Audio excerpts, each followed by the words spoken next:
Grunden til, at vi arbejder med talentudvikling, det er jo, når man går ind og kigger på de analyser, der ligger, de målinger, der er lavet på det, så viser det sig, at ledere rekrutterer internt i virksomheden.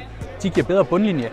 Op til 80% af de virksomheder, der leverer den bedste indtjening, de rekrutterer faktisk ledere internt.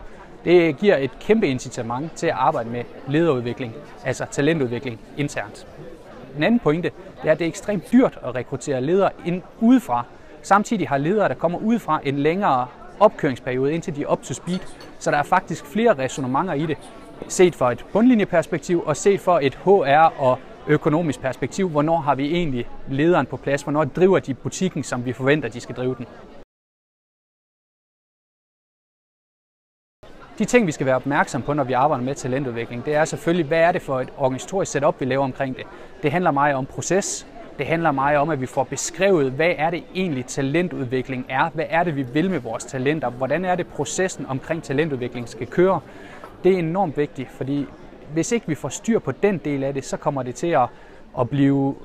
Der kommer i hvert fald til at være mange spørgsmål, der kommer til at gå på, hvad er det, vi vil med det? Hvorfor vil vi det? Hvor vil vi hen med det? Fordi vi skal have det funderet i hele organisationen, både horisontalt og vertikalt. Altså det skal passe ind i vores ledelsessystem.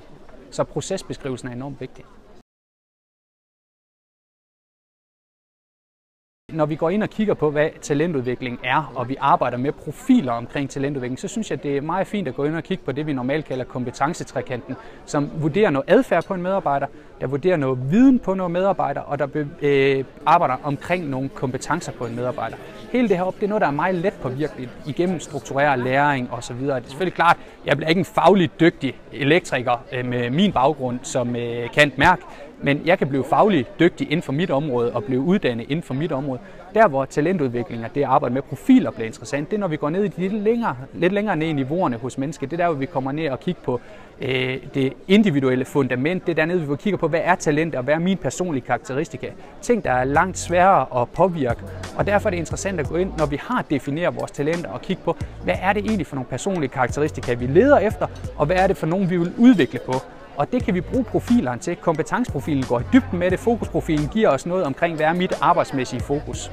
Så det er nogle elementer, jeg ser som værende meget interessant og relevant i forhold til talentudvikling.